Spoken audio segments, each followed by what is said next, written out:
a true incident related to black magic, about those who destroy others' lives through sorcery. The narrator says, "I'm the principal of a school. Allah blessed me with wealth, beauty, power, and children. My husband also holds a respected position. But when he married a second time, my life fell apart. Everyone praised my co-wife for her piety and religiosity that made me even more envious. I saw my husband also admiring her devotion and saying, 'She is close to Allah.' Whenever I tried to complain or say something bad about her, my husband would say, 'Don't oppress her. She is among the righteous.' That used to burn me from inside. I feared she might become a mother. One day, I confided in a colleague and she advised, 'Stop her pregnancy. Get black magic done on her so that she gets divorced.' Initially, I refused and was scared.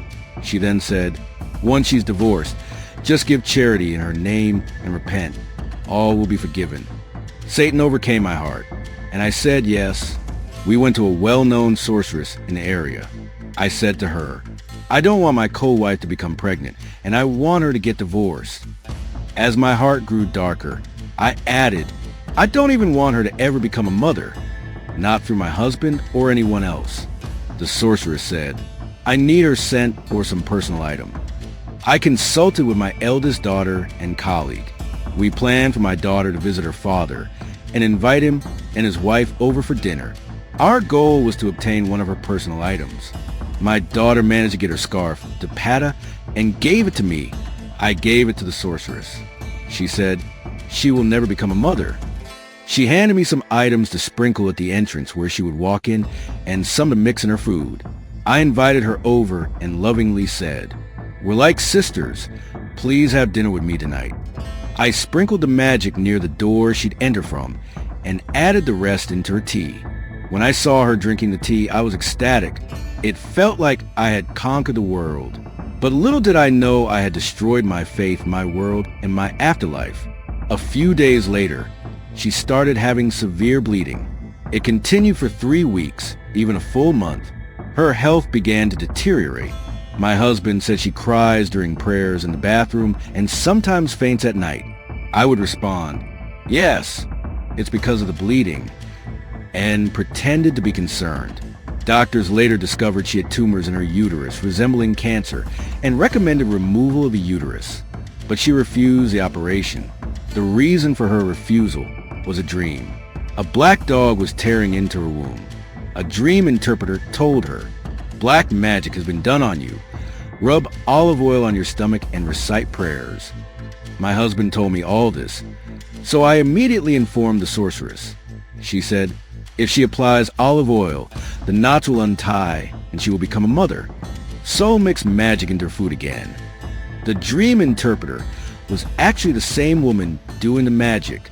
She said, 'Come before ASR afternoon prayer, then call her and talk for a long time.' So she misses the ASR prayers, and I can tie the knots during that time. That's what happened. But during the ritual, the sorceress lost her voice and couldn't speak. Still, the magic was completed. The co-wife never returned to her for interpretation. I mixed black magic into her food again. Her condition worsened. My husband was forced to get her surgery done. Her uterus was removed. But I became angry when I saw my husband grieving over her condition.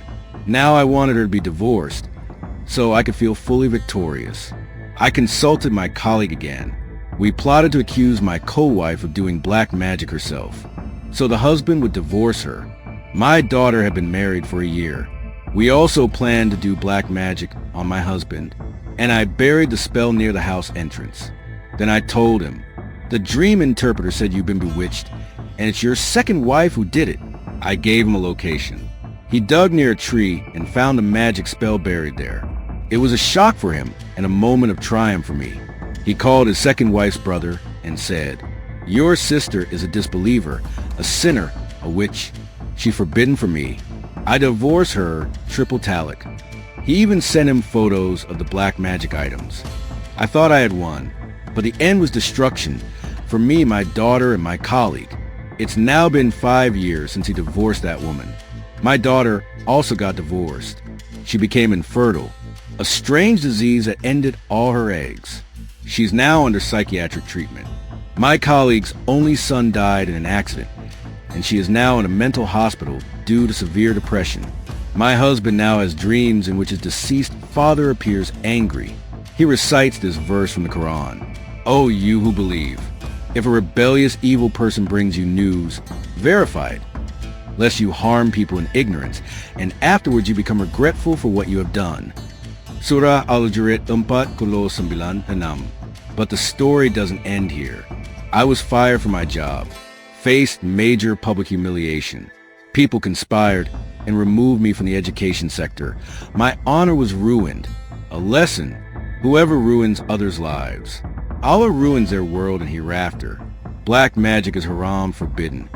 Its result is disgrace in this world and hell in the hereafter.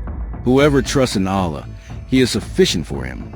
Later, my favorite son became addicted to drugs, hashish. He is now admitted to a rehab center for treatment. As for me, I was proven guilty at work. I was disgraced, and to this day, I don't understand how all this happened. Then my health began to deteriorate. Diagnosis revealed I have brain cancer. It has spread to my spinal cord and is rapidly affecting my entire body. After being hospitalized, my husband married another woman. He completely forgot me. I am now in the final stage of my disease, surviving only on painkillers. I asked for my co-wife to be called. My sisters brought her to me. I confessed everything truthfully, begged her for forgiveness. I was even ready to kiss her feet. She wept and said words that crushed me. "You deprived me of motherhood. You committed injustice against me and my faith. You falsely accused me and got me kicked out of my husband's house. And today, I have no children, no husband, only because of your cruelty."